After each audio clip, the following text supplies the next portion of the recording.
এই ভিডিওটাতে তুলে ধরলাম আরও 2 দিনের ব্লগের কিছু মিথ্যা কাহিনী। একটু ভিডিওটা বড় হচ্ছে কারণ আমি যখন প্রতিটি পয়েন্ট তুলে ধরি ভুলটা আমার ক্লিয়ারেশন দিতে লাগবে না, যে আমি ঠিক না বলছি না ভুল বলছি। তাই একটা কথাই বলবো, ভিডিওটা স্কিপ করবেন না। স্কিপ করলে একটার সাথে একটা ভিডিও পাবেন না। যারা গতকালকে রাত্রে ভিডিওটা দেখেননি, অনেক কথা দেখেনি, অনেক রাত্রে ছেড়েছিলাম কারণ একটু পড়াশোনা করতে লাগে, তো দেখে নেবেন কাইন্ডলি। গতকাল রাত্রে আমি অনেক কিছু ক্লিয়ার করে দিয়েছি, যে প্রতি মুহূর্তে অর্ণববাবুকে প্রত্যেকটা ভিডিওতে ঠুকেছে, প্রতি মুহূর্তে মিথ্যে কথা বলেছে। একটা মেয়ে নর্মাল, তার শরীরে নাকি 106 ডিগ্রি জ্বর উঠে পড়ে, সেটা কোনো ব্যাপার না। গরমে তাপে নাকি শরীর গরম হয়ে এই 106 ডিগ্রি উঠে পড়ে। শুধু তাই না, শীতে নাকি ওর কখনোই শরীর খারাপ হয় না। ও নিজেই কোন ভিডিওতে কি কথা বলেছে যে বলতে পারে না, কারণ মিথ্যা যখন বলে না গুছিয়ে বলা যায় না। গরমে ওর তাপে ওর শরীর গরম সবসময় নাকি হয়ে যায়, গরমের দিনে জ্বর আসে, শীতে নাকি কখনোই ঠান্ডা লেগে জ্বর আসেনি। অথচ কিছুদিন আগেই বললো শীতটাও সহ্য করতে পারে না, শীতের খুব কষ্ট হয়। তাহলে কোনটাকে সত্য ধরবো কোনটাকে মিথ্যে ধরবো আপনারাই না হয় বলে দিন। তাছাড়াও আছে আরও একটা খুশখবরির কথা, সেটা হচ্ছে কিভাবে ওর রোগ হয়েছে ওভারি সিস্ট, ওভার ইনফেকশন। তাহলে কেন বলা হলো ছেলেকে কাছে আসতে না, কেন বলা হলো ছেলেকে দূরে রাখার কথা? এটা কোন ডাক্তারে ওভারি সিস্ট বা কিডনি স্টোন হলে ছোঁয়াচ্ছে বলে ছেলেকে দূরে রাখতে বলা হয়? তো প্রত্যেকটা কথা, প্রত্যেকটা পয়েন্ট আমি ক্লারিফিকেশন দিয়েছি, প্রত্যেকটা পয়েন্ট।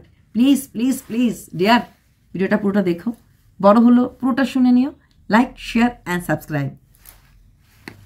ও কমেন্ট, কাল রাত আমি ভিডিও করেছিলাম এই ঠকবাজ দেওর আর ঠকবাজ বৌদিকে নিয়ে। সেই ভিডিওতে আমি অনেকটাই প্রমাণ দিয়েছি। তো অনেকে আমাকে জিজ্ঞেস করেছো রাত্রেবেলা কমেন্ট সেকশনে, এত খবর পাওয়া কোথার থেকে, এত কিছু জানো কোথার থেকে?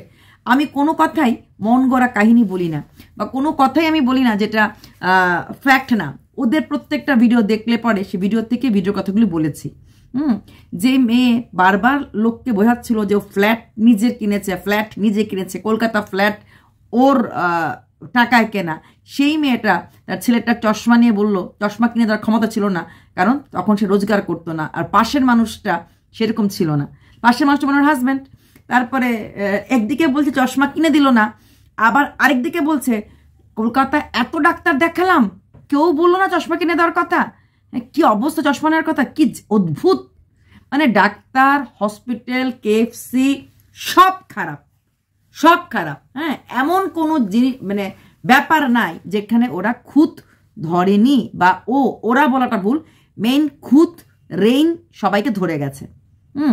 ওর কথা হচ্ছে নাচবে, ঘুরবে, বেড়াবে, আনন্দ করবে, আর ওর আগে পিছে একটা চাকর থাকবে, যেই চাকরটা কিনা ওর দেওর, এবং এক্স্যাক্টলি ওই চাকরের রোলটাই ওর দেওর প্লে করছে, সম্পূর্ণ চাকর। আর ওই যে বললাম গোলাপ ফুল দেবে, চকলেট দেবে, কেক দেবে, কিস করবে। তো ওইগুলি সব যেসব পুরুষরা কর্মঠ হয়, বা যেসব পুরুষরা সত্যিকারের প্রফেশনাল ফিল্ডে থাকে, ওরা সকালে উঠে নাকে মুখে দুটো খেয়ে চলে যায় রোজগার করতে। ওদের পক্ষে ওই বউকে গোলাপ ফুল দিলাম না গোলাপ ফুলের কাটা দিলাম দেখার মতো সময় থাকে না, ঘরে আসার পর থাকা হারা থাকে। তার থেকেও বড় কথা, সব পুরুষরা এই ধরনের রোমান্টিসিজমে এখনকার দিনেও হোক, মানে ইয়াং জেনারেশনও এরকম রোমান্টিসিজম বিশ্বাসও করে না, বা এসব ফালতামি মানেও না। ঘরে আসলো, খেয়ে দিয়ে ঘুম দিল, ঘরে আসলো যেটা সরকারের সংসার দরকার সেটুকুন জিনিস কিনলো। ওই গোলাপ ফুল আর হাগাহাগি আর love you, kiss you, miss you, এটা হয়তো বিয়ের আগে প্রেম পর্বতেই থাকে। প্রেম পর্ব ফিনিশ হয়ে গেলে ওই চা পাতার প্যাকেট আর তেলের শিশিটা নিয়েই হয়তো হাজব্যান্ড ওয়াইফের কথা হয়। আর কথা হয় রাতে কি খাবে, সকালে কি খাবে, কারণ সময় কারোরই নেই, সময়ের দাম সবারই আছে। তো কিন্তু এইখানে আমাদের এই ম্যাডাম রেইনের লক্ষ্য ছিল এমন একটা স্বামী হবে যে তাকে ভালো রাখবে। হ্যাঁ, ভালো থাকার চাহিদা তো সবসময় ছিল, মুখে বলেছে মাথার উপরে ছাদ আর হাঁড়িতে ভাত হলে কিছু লাগে না, কিন্তু ভালো থাকার চাহিদা প্রতিবার, প্রতিদিন, প্রতি ভিডিওতে বলেছে। দিদি বাজে কথা বলবেন না, আমি কোনো কথাই বাজে কথা বলি না। ওর বলা কথার থেকেই কিন্তু ওকে নিয়ে ভিডিও আমি করি, ঠিক আছে? যেমন ওর প্রথম ঘরটা শিলিগুড়িতে ও ভাড়া দেওয়ার ক্ষমতা ছিল না, টিনের ঘর ছিল, এটা নিয়ে বারবারই লোকে ওকে প্রশ্ন করতো, টিনের ঘর করে ও ভিডিও করতো, এই ঘরটা টিনের ঘর, এই ঘরটা টিনের ঘর। ভাড়া দেওয়ার ক্ষমতা ছিল না, কিন্তু ঘরটা টিনের বলতো। তখনও বলেছে না আমি টিনের ঘরের কথা এর জন্য বলছি, টিনের ঘর খারাপ না, কজনের মাথার উপর টিনের ঘর আছে, কিন্তু আমি বলছি যে আমি এরকমভাবে ঘরে থাকতে অভ্যস্ত নই। তোমরা নতুন সাবস্ক্রাইবার, তোমরা আমার আগের আমি কিভাবে থেকেছি আগের লাইফস্টাইল তোমরা দেখোনি। তার মানে কি আগের লাইফস্টাইল বলতে কি মিন করতে চেয়েছে? মিন করতে চেয়েছে ওর কলকাতা থাকাকালীন কলকাতার যে লাইফস্টাইল ও মানে অ্যাটেন্ড করতো, কলকাতার যে লাইফস্টাইল ও থাকতো, সেই কথাগুলির কথাই কিন্তু ও বলতে চেয়েছে, এর বেশি কিছু না। তাই সেখানে দাঁড়িয়ে একটা কথাই বলবো, ও চেয়েছে কলকাতার লাইফস্টাইল থাকতে চেয়েছে ওইরকম ভাবে। সবসময় বলতো আমি ঘর গোছাতে, রান্না করতে, কাজ করতে ভালোবাসি। আবার সেই কাজ নিয়েই কিন্তু কলকাতার ভিডিওগুলিতে বলতো যে উফ মাই গড কত কাজ করবো, অসুস্থ কিন্তু বড় একটু দেখছো না, উফ ভালো লাগে না। তোর একই মুখে অনেক কথা। এমনকি শিলিগুড়ির অনেক ভিডিওতে দেখবেন একদম এই বাগানো দেওয়ারটাকে বাগাতে দিয়েছে, কখনো ঘর পরিষ্কার করছে, কখনো ঘর মুছছে, কখনো রান্না করছে। না, হাজব্যান্ড তো রান্না করতে পারেই, না পারার কথা না, সব হাজব্যান্ডেরই করে, সেটা কোনো কথা না। কথা হচ্ছে ওর যে রিয়েল হাজব্যান্ড ছিল উনি রান্না বান্না এতটা করতেন না। উনি চাকরি বাকরি করতেন, উনি বিয়ে করেছেন, ওনার একটা কাজে লোক রাখার ক্ষমতা আছে, তাই ওনার হয়তো সেরকম ছিল না। কিন্তু এই ছেলেটা যেহেতু কোনো রকম চাকরি বাকরি করে না, খালি একটা বৌদি বাগিয়ে নিয়ে এসেছে, সে বাগানোর মালিক, অন্যের বাগানের ফুল ছিঁড়ে তুলে নিয়ে চলে এসেছে, গাছ শুদ্ধ ফুল ছিঁড়ে তুলে এসেছে, তো সে সব কিছুই বাগায়, ঘরও বাগায়, গ্যাসও বাগায়। আর সেই বাগানো ওয়ার্ডটা কিন্তু শুধুমাত্র দেওয়ার ইউজ করতে তা না, বৌদিও কিন্তু প্রায় সময় দেওয়ারের মতো বাগানো ওয়ার্ডটা বলেছে। এই দেখুন আমি গ্যাসটাকে বাগিয়ে নিলাম, এই দেখুন আমি গ্যাসটাকে বাগানোর পরও কিন্তু আরেকবার এটাকে মুছছি। তো বাগানো ওয়ার্ডটা কিন্তু শুধুমাত্র যে দেওয়ার বাগানো দেওয়ার বলতে তা না, বৌদিও কিন্তু প্রায় সময় মানে এই বাগানো ওয়ার্ডটা বলতো। গ্যাসটা বাগাই, আমি রোজই গ্যাসটা বাগাই। বাগাই ওয়ার্ডটা কমন, কারণ ওরা বাগাতেই ভালোবাসে, লোকের জিনিস, লোকের ছেলে, লোকের সব, লোকের ইমোশন ওরা বাগিয়ে নিয়েছে, বাগিয়ে নিয়ে এখন বড় কথা বলছে। তোমরা নিশ্চয়ই মাঝে মাঝে ভাবো যে আমি এত কথা ভিডিওটা এখন এই ভিডিওটা বিশেষ করে করি আমি এমন নিচের দিকে তাকাই কেন? কারণ আমার মনে হয় কোথাও কোনো কিছু ভুল বলছি না তো, মিথ্যা ক্লিকবেট দিয়ে তোমাদেরকে ঠকাচ্ছি না তো, এটা মনে হয়। কারণ আমি এই ভিডিওটা মেইনলি কন্ট্রোভার্সি থেকে বেশি ভিডিও হচ্ছে, এটা আই ওপেনিং ভিডিও বলে মনে করি। এই ভিডিওটাতে আমি কন্ট্রোভার্সিটা কম করছি, আই ওপেনিংটা করছি। আচ্ছা, 10 তারিখ সেপ্টেম্বরে দেখবে ও যখন থেকে রোগ শুরু হয়েছে, ওর দেওয়ারটা বলছে কিছু খেতে পারছে না, ওর পেটে ইনফেকশন, ওর বমি প্রচন্ড হচ্ছে, রক্ত বমি হচ্ছে, সারা তো খেতে পারছে না, সারা তো ঘুমোতে পারেনি, খুব কষ্ট, রান্না করছে। সেই রান্না করতে গিয়ে ও দেখাচ্ছে, 10 সেপ্টেম্বর কথা আমি বলছি, ও রান্না করতে গিয়ে দেখাচ্ছে যে মেয়েটা রাত্রেবেলা বমি করছে, খেতে পারছে না। দেওয়ার পরের দিন সকালে টিফিন দিল ছেলেটাকে, বেসন ডিম দিয়ে ওটা ইডলির স্ট্যান্ডের মধ্যে করে কিছু ওটা বানিয়ে দিল। আর কি করলো, আরেকটা কি রান্না করলো, চিকেন রান্না করলো। যে মানুষটা খেতে পারছে না, বমি করছে, তাকে একটু ঝাল করে চিকেন করে দিল। বুঝলাম না ওর রান্না, মানে এরকম খাওয়া, আমরা যে কোনো অসুখ হলে আমরা কিন্তু একটু হালকা পাতলা খাওয়ার, কিন্তু ওরা কিন্তু সেই অবস্থা তো হালকা পাতলা খায় নাই। যদিও কিনা সারা রাত নাকি মেয়েটা ছটফট করেছে। কিরকম ছটফট করেছে? পাঠা কাটলে পরে, চিন্তা করো, হোয়াট এক্সাম্পল, এক্সাম্পলের নমুনা। পাঠা কাটলে পরে যেরকম ভাবে, এটা আমার লাইন না, এটা ওদের ভিডিওর লাইন। পাঠা কাটলে পরে যেরকম করে মানুষ ছটফট করে, সেই রাতে মানে 10 সেপ্টেম্বর 9 সেপ্টেম্বর রাতে নাকি সে ছটফট করছিল। তারপরের দিন কি করে সেই দেওর এই ঘর বাগানো, সবকিছু বাগানোর পর কি করে ইচ্ছে হলো যে মাংস চিকেন রান্না করতে? ইচ্ছে হয় কারোর? আমার তো মনে হয় না। তারপর বারবারই বলছে খেতে পারছে না। যে খেতে পারছে না তার জন্য চিকেন, তাও আবার রিচ করে। প্রচন্ড গরম পড়েছে, 10 সেপ্টেম্বরই বলেছে। গরমের মধ্যে অত চিকেন খাওয়া যায়? তার উপরে কালকে যে কথাটা আমি বলেছিলাম, চুল নিয়ে মিথ্যে কথা ওরা অনেকবার বলেছে। 10 সেপ্টেম্বরই বলেছে যে এত প্রচন্ড গরম পড়েছে, ওদের চকি, তখন ওদের কাছে খাটও ছিল না। 10 সেপ্টেম্বর পর্যন্ত ওদের কাছে ছিল চকি। এখন এত বড় স্টিল খাট থাকার পরও বলছে আরো একটা ভালো দামি খাট। পয়েন্ট টু বি নোটেড, দুর্গাপুরে যখন খাটটা পাচ্ছিল তখন কি বলেছে? ভেবেছিলাম আরো ভালো খাট, আরো সুন্দর খাট নেব, থাক এইবার হলো না, এখন হলো না, এখন এটা দিয়েই কাজ চালাই। 10 সেপ্টেম্বর থেকে 1 ডিসেম্বরের মধ্যে আলাউদ্দিনের জিনটা খুব দারুণভাবে কাজ করেছে। সেই কাজটা হচ্ছে রোগ নামক আলাউদ্দিনের জিন। চকিতে ঘুমোয়, এবং এটাতে বলেছে যে চকিতে ঘুমানো, এবং এখন বাচ্চাটা বড় হচ্ছে, 3 জনে মিলে একটা ছোট্ট চকিতে ঘুমোতে গেলে সত্যি প্রচণ্ড মানে গরম, আর সেই গরমেই ওরা ঘাম আর র্যাশ, যেই চুলের মধ্যে যে দানাটা রেইনের হয়েছিল সেই রকম র্যাশ, বডিতে র্যাশ, অ্যাকচুয়ালি মানে ঘামাচি, ঘামরিয়া, রেইন বোরও হয়েছিল। আমার শুধু ওর কেন, মানে বলছে রেইনের শুধু কেন, আমারও এত গরমে ঘামরিয়া মানে র্যাশ বেরিয়ে গেছে। হ্যাঁ, তো এই র্যাশ বেরিয়ে গেছে ওই দানার থেকেই, র্যাশটাই দানা, আর দানার জন্য চুল ফেলা। কারণ এই দানা শব্দটা নিবেদিতা তার ভিডিওতে ইউজ 1 2 করেছে, চুলের দানা, চুলের দানা, চুলের দানা, সেই ওয়ার্ডটাই ওরা বাগিয়ে নিয়েছে, বাগিয়ে নিয়ে র্যাশ। স্বাভাবিক, এই রেইন আর রেইনের ছেলে এসির নিচে থাকতে একটা অভ্যাস হয়ে গেছে, সেইখানে একটা এইরকম ঘরের মধ্যে থাকা, তার উপর একটা চকির মধ্যে ঘুমোনো, নিশ্চয়ই প্রচণ্ড। আর এইবার গরম পশ্চিমবঙ্গে মারাত্মক পড়েছে, পশ্চিমবঙ্গের লোকরাই বলেছে। সেখানে যারা 10টা বছর যে মেয়েটা এসিতে থেকে অভ্যস্ত, এখন ও বলবে 10টা বছর ছিলাম না, 8 বছরের মতো ছিলাম, এমনই হবে, কারণ মাঝখানে দীঘা টিকা গেছিল। তাই যাই হোক, এসিতে থাকতে যে অভ্যাস হয়ে যায় তাদের পক্ষে কিন্তু ফট করে গরমে প্রচণ্ড কষ্ট হতো। যখন আমি শিলংয়ে থাকতাম, তারপর যখন আমি গরমে মানে হ্যাঁ জুন জুলাই মাসে যখন আমি শিলং থেকে বেরিয়ে কোথাও ঘুরতে যেতাম, নর্মাল ঘুরতে গেল, তখন যদি বাইরে খুব বেশি গরম না থাকলো, যেহেতু আমি শিলংয়ে থাকতাম, আমার কিন্তু নর্মালি কষ্ট হতো। গুয়াহাটিতে প্রায় সময় আসতাম, যদিও আমাদের গুয়াহাটির গেস্ট হাউসে এসি ছিল সব জায়গায়, বাট স্টিল রাস্তাঘাটে ঘুরতে গেলে একটু গরমে কষ্ট হতো, যেটা এখন প্রশ্নই আসে না। এখন কোনোটাই সেরকমভাবে কষ্ট হয় না, কারণ প্রচণ্ড গরম জায়গায় থাকি, প্লাস ঠান্ডাটাও আমাদের এখানে প্রচণ্ড, দুটোই আমরা প্রচণ্ড পাচ্ছি। আর প্লাস দুটোতেই আমরা মেশিন এত বেশি ইউজ করি, ঘরে থাকলে ব্লোয়ার, বাইরে গেলে রুম হিটার, আর কি বলে এসি তো আছেই। হ্যাঁ, আমরা ঘরে আমি রুম হিটারই ইউজ করি, ওই হিটারগুলি না, সরি রুম হিটার বলছি, ঘরে আমি ব্লোয়ার ইউজ করি, নট হিটার। আর হিটারটা একটু খারাপ বলে হেলথের জন্য, জানি না সত্যি মিথ্যা কি।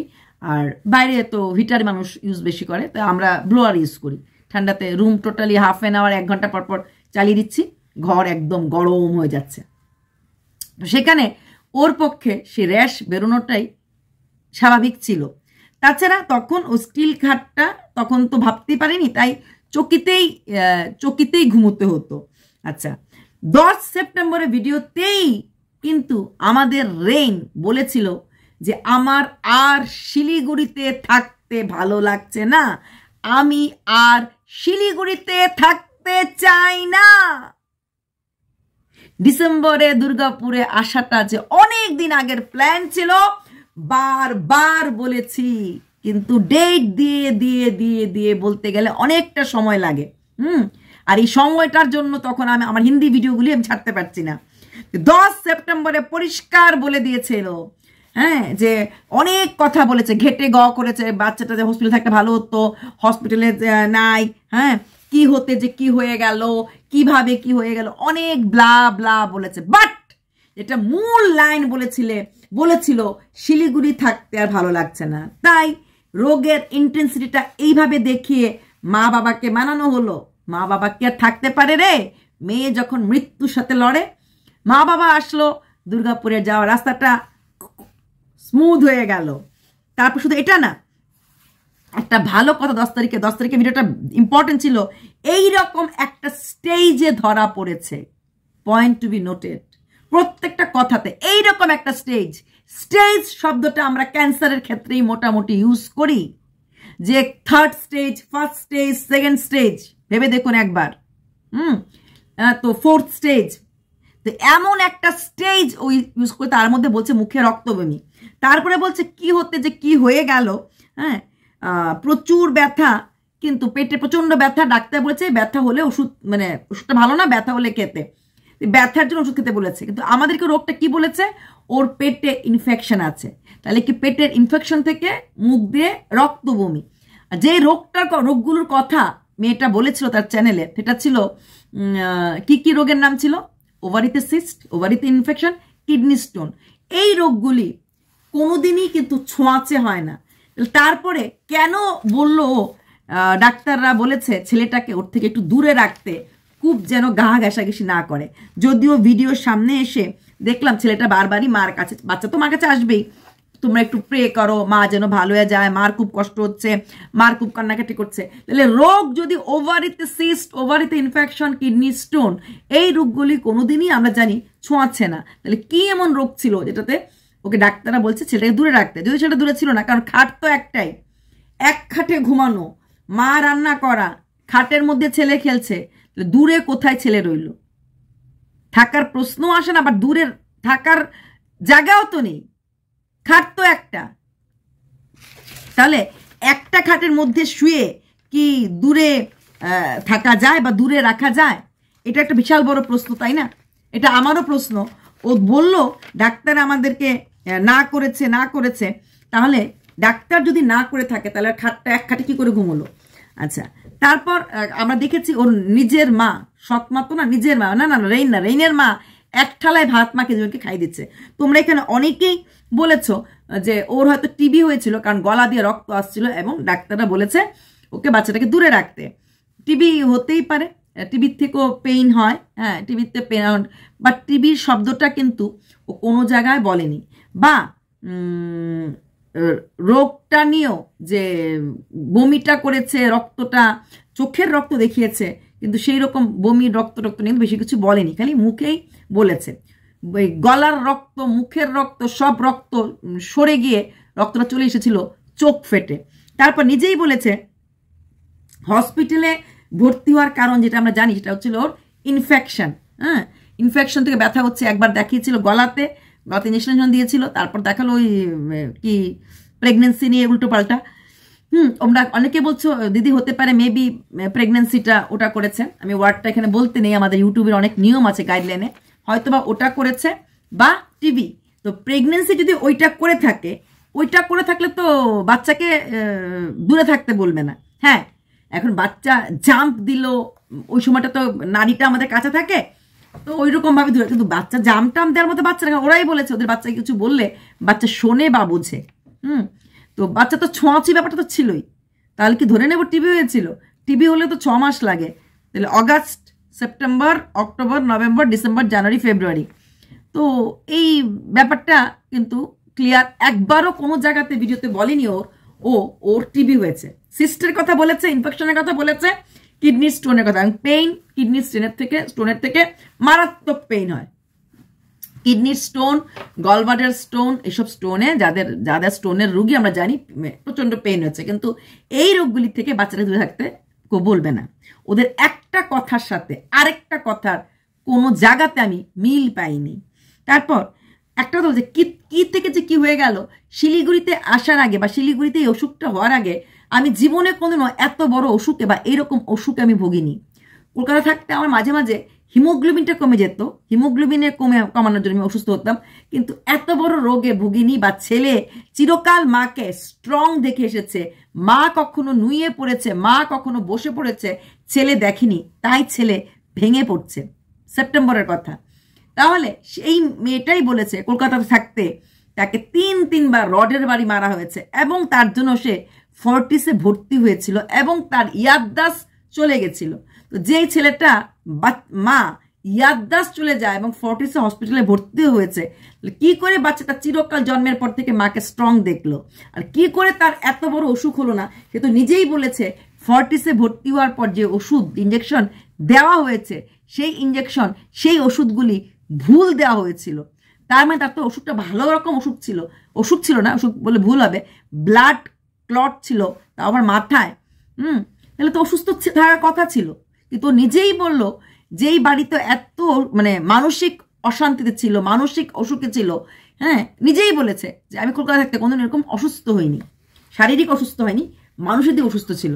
তো যেখানে থাকার পর তাকে মানসিক এতটাই কষ্ট দেওয়া হয়, যেখানে থাকার পর ওকে এত টর্চার করা হয়েছে, সেখানে ওর অসুখ হলো না, এটাই বুঝতে পারলাম না। ওর কোনো কথার সাথে কোনো কথার মিল আপনারা পাবেন না। তারপর ওই ভিডিওতে বলেছে যে মানুষ কোনোদিনও কারোর নিঃস্বার্থভাবে কেউ করে না। আজ পর্যন্ত এমন একটা লোক পাইনি, এমন কোনো ভিডিও নেই যে ভিডিওতে ওর হাজব্যান্ড অর্ণব বাবুকে ও ঠকে নাই। সবাই স্বার্থের জন্য করে। পৃথিবীতে এমন কোনো লোক ও পায় নাই যে ওর জন্য নিঃস্বার্থে কখনো করেছে। তার মানে ওর মা বাবা ওর জন্য নিঃস্বার্থভাবে কোনোদিন কিছু করেনি। পৃথিবীর কাউকেও ভরসা করে না, মা বাবা দাদাকেও ভরসা করে না। মা বাবা দাদাও ওর জন্য নিঃস্বার্থে কিছু করেনি। তাহলে স্বামী কোথা থেকে আর নিঃস্বার্থ করবে বলুন? তো ওর কাছে ওর মা বাবা দাদা হসপিটাল কেউই ভালো হতে পারেনি, তাহলে হাজব্যান্ডটা কোথা থেকে ভালো হলো? আর এই দেওরটা ভালো হয়েছে, দেওরটা ভালো হয়েছে কারণ দেওরটা ওর পায়ে তেল মাখায়। ওর পায়ে তেল মাখাতে লাগবে, ওর পা টিপতে লাগবে, ওর কথাতে উঠ বললে উঠতে লাগবে, ওর কথাতে বস বলে বসতে লাগবে। সব পুরুষ মেরুদণ্ডহীন হয় না, বিশেষ করে যে পুরুষরা রোজগার করতে পারে তারা কখনোই মেরুদণ্ডহীন হবে না। কিন্তু ওর কথা হচ্ছে, ওর আত্মসম্মান মানে হচ্ছে বরকে দিয়ে পা টেপাবো, বরকে দিয়ে আমি কাজ করাবো। হ্যাঁ, একটা মেয়ে যদি তার স্বামীর পা টিপতে পারে, একটা ছেলেও স্ত্রীর পা টিপতে পারে। কিন্তু কথা হচ্ছে স্বামীদের সে সময়টা থাকতে লাগবে পা টেপার মতো, এনার্জি থাকতে লাগবে অফিস থেকে আসার পর পা টেপার মতো। কিন্তু ওর কথা হচ্ছে অফিস যায় ভার্মে, কাজ যায় ভার্মে, তুমি আমাকে সবসময় ইয়েস ম্যাম, ইয়েস ম্যাম। তার জন্যই বোধ হয় বয়সে ছোট ছোট ছোট ধরাতে খুব লাভ হয়েছে। আর গরমের কথা তো এই যে মে মাস থেকে বলা শুরু করেছে, এটা কনস্ট্যান্টলি বলে গেছে। তারপরে দেখো ও 16 মেতে একটা ভিডিও করেছিল, 16 মে 2024-এ। ও ওইখানে ওটা রান্না করছে, কারণ ওইখানে একটাই কথা, ওর যে র্যাশ বেরিয়েছিল, ওর চুলটা কাটার মূল কারণ হচ্ছিল ওর র্যাশ বেরিয়েছিল এবং মাথায় হয়তো বা উকুন হয়ে গেছে, এটাই আমি প্রমাণ দিচ্ছি। তারপরে কি বলছে, ওর জ্বর হয়েছে গরমে, এবং একটা সুন্দর কথা বলেছে, ওর নাকি মানে কালকে দেখেছে 103, আজকে একটু 103 মানে কম, ওর জীবনে 106 ডিগ্রিটা নাকি নর্মাল জ্বর। মাঝে মাঝে তো এখন তো 103 দেখলাম, মাঝে মাঝে আমার 106 ডিগ্রি হয়ে যায়। ভাবতে পারেন 106 ডিগ্রি কোনো মানুষের জ্বর ওঠে, তারপর সে মানুষটা নর্মালভাবে রান্না বান্না সব কিছু করতে পারে? প্রশ্নটা আপনাদেরকেই করলাম। ও নিজের ভিডিওতে, দিদি কোন ভিডিওতে বলেছে, 16 ভিডিওতে দেখবেন কিভাবে বলেছে 106 ডিগ্রি নাকি জ্বর ওঠে।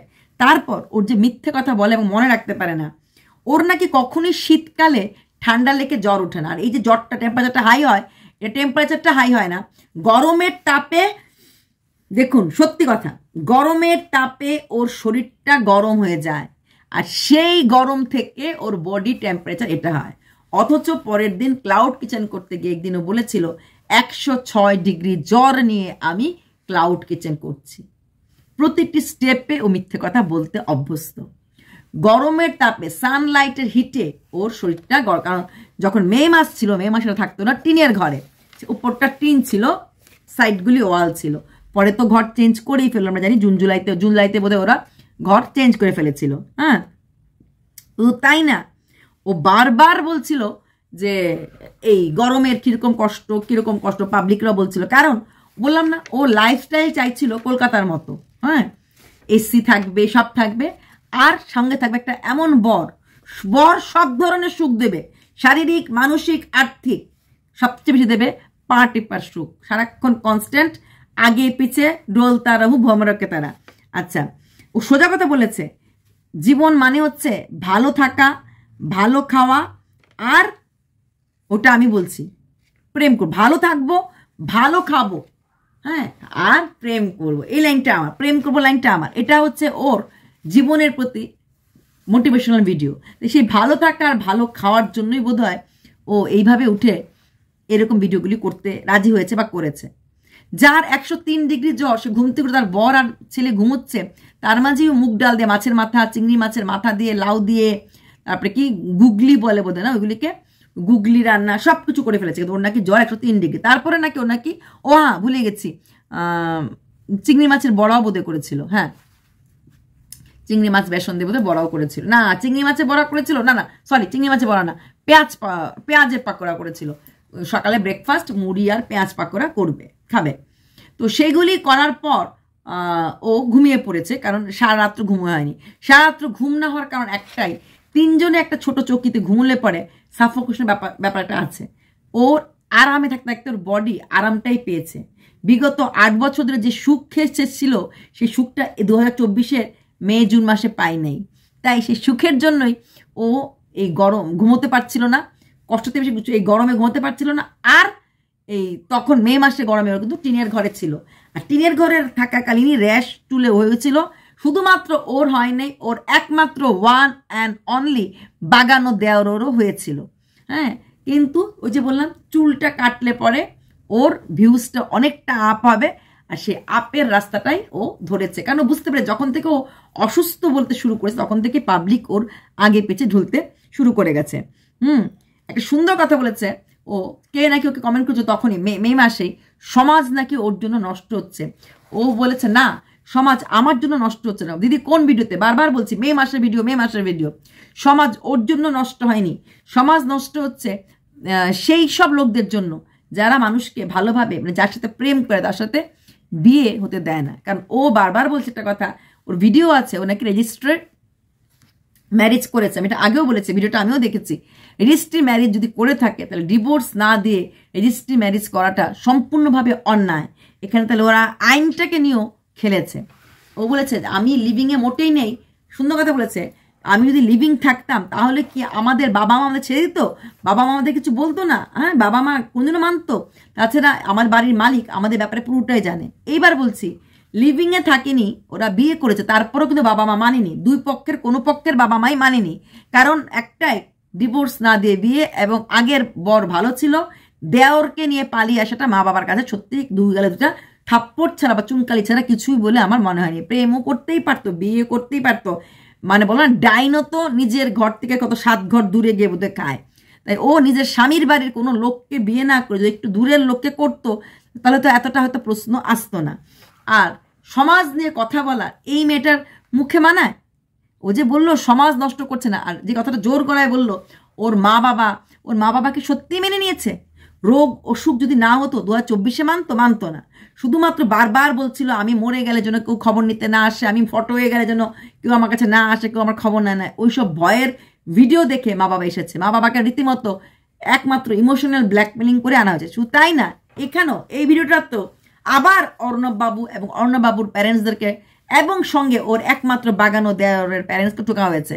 বলে একদিকের বাবা মা, মানে ওই তরফের বাবা মা মেনে নিচ্ছে না, নিজেদের জন্য না, কারণ এই দেওর নাকি এত ভালো, সে প্রচণ্ড তার মাকে ভালোবাসতো, প্রচণ্ড তার বোনকে ভালোবাসতো, সবাইকে ভালোবাসতো, এবং ওরাও প্রচণ্ড ওকে ভালোবাসতো।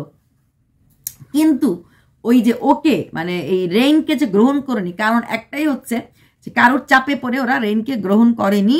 হ্যাঁ, একবার বলছে ঘেটে ঘ হয়ে গেছে, আসলে অ্যাকচুয়ালি ঘেটে ঘ হয়ে যায়নি। ওর সাথে তো সম্পর্ক, মা বাবা সম্পর্ক ঠিকই ছিল, কেউ ঘেটে ঘ করে দিয়েছে। উঠতে অর্ণব বাবু, বসতে অর্ণব বাবু, উঠতে অর্ণব বাবুর বাবা, বসতে অর্ণব বাবুর বাবা। মানে এই রেইনবোর বাবা মার সাথেও সম্পর্কটা ভালোই হলো হলে যদি না এখানে রেইনবোর জেঠু মানে অর্ণব বাবুর বাবা এবং মানে ওর এক্স হাজব্যান্ডের বাবা এবং এক্স হাজব্যান্ড জড়িয়ে থাকতো। কারণ বাড়ির এক ছেলের বউকে আরেক ছেলের বউ হিসাবে দেখতে ও শ্বশুর শাশুড়ি চোখ জুড়ে বসে থাকে না বা চোখ মিলে বসে থাকে না। সেখানে সেটা বললো, এখানেও দায়ী করলো যে সম্পর্কটা, মানে এমন কোনো ভিডিও আমি আজ পর্যন্ত পাইনি যেখানে ওর না এখন করছে না, আমরা ধরার পর করছে না, আমরা ওর বরের সাথে কথা বলছি। এর আগে এই দেখো চোখের ভিডিওটাতে ওর বর চশমা দেয় নেই, এই মে মাসের ভিডিওটাতে এই তখন লাইনটা ভিডিও ঘর মুছতে মুছতে বলছে যে ঘেটে, অ্যাকচুয়ালি ঘেটে ঘ করে দেয়নি, ঘেটে ঘ করে দিয়েছে। কে করে দিয়েছে? এই এক্স হাজব্যান্ড, তার শ্বশুর। নাম নিতে লাগে না, উজ্জ্ব থাকে, অভিশাপ তো আছেই। ও কেন ভুগছে, সব রোগ আমাকে দিচ্ছে কেন, আর কাউকে দেখতে পাচ্ছে কিনা? দুজনেই অভিশাপ দেওয়ার সময় দুজনেই অভিশাপ দিয়ে চলেছে। কালকে আমি বলেছি 16 জুলাই না কত জুলাইয়ের 23 জুলাইয়ের ভিডিওতে বলেছি, তখনও বলেছে কেন ও কষ্ট পাচ্ছে, অন্য কেউ কেন, অন্য কেউ বলতে কিন্তু সে অর্ণববাবুকে মেন করেছে। তারপরও বলেছে আরেক জায়গায়, ও নিজে বলেছে নভেম্বরে 20 নভেম্বরে, আমি কেন সব কষ্ট পাচ্ছি, আমি কোনো অন্যায় করিনি, অথচ কষ্ট আমিই পাচ্ছি, আর যে অন্যায় করছে ভালো আছে। এমন কোনো ভিডিও নেই। আমি যে অর্ণববাবুকে সাপোর্ট করার পেছনে কারণ হচ্ছে এমন কোনো ভিডিও মোটামুটি তোমরা পাবে না যেখানে ও ওই মানুষটাকে, যেই মানুষটা ইনভিজিবল, যাকে আমরা কোনদিনও কাছে থেকে দেখছি না, পাচ্ছি না, কথা বলছে না, কিছু না, তাকে ঠুকছে না। হ্যাঁ, ওই কেন রেইনবোর মা বাবা ওকে মেনে নেয়নি, এর পেছনে হচ্ছে অর্ণব বাবু এবং তার বাবা মা, তার পরিবার। ঠিক আছে, এটা বুঝতে পারছে না যে এক বাড়ির বউকে, একই বাড়ির বউকে আর ছোট ভাইয়ের বউ ছেলে জ্যান্ত থাকতে দেখতে প্রত্যেকের কতটা, পুরো পরিবারের কতটা খারাপ লাগবে। আচ্ছা, এদিকে প্রত্যেক সময় বলে গেছে বাচ্চাটা প্রচণ্ড বোঝের, বাচ্চাটা কিছুই চায় না, বাচ্চাটা কোনো কিছুই চায় না, বাচ্চাটা প্রচণ্ড ভালো। তো বাচ্চাটা সত্যিই ভালো, কিন্তু বাচ্চাটা যে বোঝে তার প্রমাণ হচ্ছে একটাই, বাচ্চাটা টিফিন বক্স ওয়াটার বোতল নেওয়ার বায়না করেছে, এবং ওই টিফিন বক্স ওই ওয়াটার বোতলটাই ওর লাগে যেটা ওর বাবা ওকে কিনে দিয়েছিল, মানে স্ট্যান্ডার্ডটা ওর বাবা সেট করে দিয়েছিল। তারপরে দেখো ওই মে মাসের ভিতরে কথা বলছি, বাচ্চাটা মাঠে খেলতে নিয়ে যায়, কারণ এই দেওয়ারটা তো কাজের লোক, ওটা ও যাওয়ার আগে বাচ্চাকে স্কুলে দিয়ে এসেছে, বাজার করে এনেছে, বাচ্চাটাকে স্কুল থেকে এনে খাইয়ে দিয়েছে, মহারানী তখন ঘুমোচ্ছিল, খাইয়েটাই ওকে নক করে বলেছে এই কথা কিছু বলেছে, বলেছে তো তুমি খেয়ে নিও, তুমি ওষুধটা খেয়ে নিও, আমি আসছি। তারপর বাইরে কিছু কাপড় ছিল, সেই কাপড়গুলি নাকি ধোয়া হয়নি, কারণ ও চলে গেছে, ও দেরি হয়ে গেছে। এইবার বাচ্চাটাকে স্কুল যাওয়ার সময় বলছিল বল লাগে একটা, তো পার্ক দেখিয়ে বলছে বাচ্চাটা এই বলটা, সকার বল না কি বল, এই সেই বলটা বাচ্চাটা ডিমান্ড করেছিল। যারা ওরা দুজনেই বলছে বাচ্চা কখনো কিছু চায় না, জানো তো, কখনো কিছু চায় না। এই যে বাচ্চাটাকে আমরা দেখতে পাচ্ছি প্রায় দিন প্রায় সময়ই চাইছে কিনা বলো, বাচ্চাটা প্রায় দিন প্রায় সময়ই চাইছে, এই সকার বলই বলুক, টিফিন বক্সই বলুক, ওয়াটার বোতলই বলুক, চাইছে। শুধু তাই না, ঠাকুর গোপালকে দেওয়ানো শিক্ষাটা আমি বললাম এখন দিচ্ছে, এখন না, ও ওই শিলিগুড়িতে থাকতেই বাচ্চাটাকে একদিন খালি গায়ে বাচ্চাটাকে শিখিয়ে দিচ্ছে ধূপকাঠি জ্বালানো আর প্রদীপ জ্বালানো। আমি বুঝলাম না আগুনটা ধরতে কি করে একটা বাচ্চা করে দিল, যে হ্যাঁ ঠাকুর সন্ধ্যাবাতি দিতে কাপড় ছাড়তে লাগবে, কাপড় না ছেড়ে ওকে শিখিয়ে দিলাম, আস্তে আস্তে আমি চাই ও দেখ ঠাকুর দেওয়া ফুল, তুলসী পাতা, ঠাকুরকে একটু মিষ্টি, ঠাকুরকে একটু জল বাচ্চা দিতে পারে, ধূপকাঠি মোমবাতি এগুলিতে তো আগুন থাকে, দিয়া জ্বালানো, সেই আগুনটা ধরতে ওই দিনও দেখলাম ওর মাথায় আগুন দিচ্ছে, আশীর্বাদ দিচ্ছে। তারপরে আমি শিলিগুড়ির মে মাসের ভিডিওতে দেখলাম বাচ্চাকে আজকে আমি শিখিয়ে দিচ্ছি কি করে এগুলি প্রদীপ জ্বালাতে লাগে, করতে লাগে। একটা বড় ভয় হলো না, একটা মাত্র ছেলের এই আগুনটা নিয়ে খেলবে, নিজেদের জীবনটা আগুন নিয়ে খেলতে খেলতে পুড়ে দিলে, বাচ্চাটার জীবনটা আগুনটা নিয়ে খেলবে, এটা ভাবার পরও কি করে তুমি মা হয়ে ভয় লাগলো না? সত্যি আমার নিজের প্রচন্ড প্রচন্ড প্রচন্ড প্রচন্ড অবাক লেগেছে যে আগুন নিয়ে খেলতে তোমার কিভাবে ভয় লাগলো না। তো আমি মাত্র 2 দিনের ভিডিও থেকে আপনাদেরকে এতগুলি ভুল তুলে দিতে পারলাম, যে প্রতি মুহূর্তে সে কাউকে না কাউকে ব্লেম দিয়ে গেছে, প্রতি মুহূর্তে সে কাউকে না কাউকে বলে দিচ্ছে, নিঃস্বাত করে না, এবং ধরা পড়ে গেছে। কলকাতার বাড়ির প্রতি লাইকিংস, ভালো থাকার প্রতি লাইকিংস প্রতি মুহূর্তে নিজের ভিডিওতেই বলে দিয়েছে। বোঝাতে পারলাম? মিথ্যে কথা বলি না, ফ্রড করে ভিডিও করি না, দেখে নিন বুঝে নিন বলে ভিডিও করি না। প্রতিটি মুহূর্তে একটা মেয়ে কিভাবে এই মিথ্যের খেলটা শুরু করেছিল ওরা মোটামুটি 1 মে থেকে বা এপ্রিল লাস্ট থেকে, ধীরে ধীরে ধীরে রেসটা হাই হয়েছে গিয়ে সেপ্টেম্বরে, ঠিক আছে, ডিসেম্বরে আস্তে আস্তে আবার নর্মাল, যেটুকুন রেস করে গেল, চ্যানেল প্রচুর বেড়ে গেল, ওই রেসটা করে ফেলেছে, 20K ভিউজ তো পার্মানেন্টলি হবে, তার জন্য নিশ্চিন্ত হয়ে এখন নর্মাল ব্লগ দিচ্ছে। আর ভালো থাকবো, ভালো খাবো, এই মোটোটা প্রথম থেকেই ওর ছিল। হ্যাঁ, আর কেউ আমাকে সারাক্ষণ কিস করবে, প্রেম করবে, আমাকে I love you, you love me এরকম বলতে থাকবে, that's is the meaning of the life. But real লাইফে প্রফেশনাল ফিল্ড বা একটু হায়ার রেঞ্জে থাকে, এরা ওই I love you, I miss you বলার মতো সময়ও থাকে না, ওরা এইসব ফ্যান্টাসিতে ওরা বিশ্বাসও করে না। ভালো লাগলে like, share and subscribe, please subscriber বাড়িয়ে দিন। আমার ফেসবুক ইনস্টা নেই, আপনারা একটু আপনাদের ফেসবুক ইনস্টাগ্রামে শেয়ার করে দিন। বাই।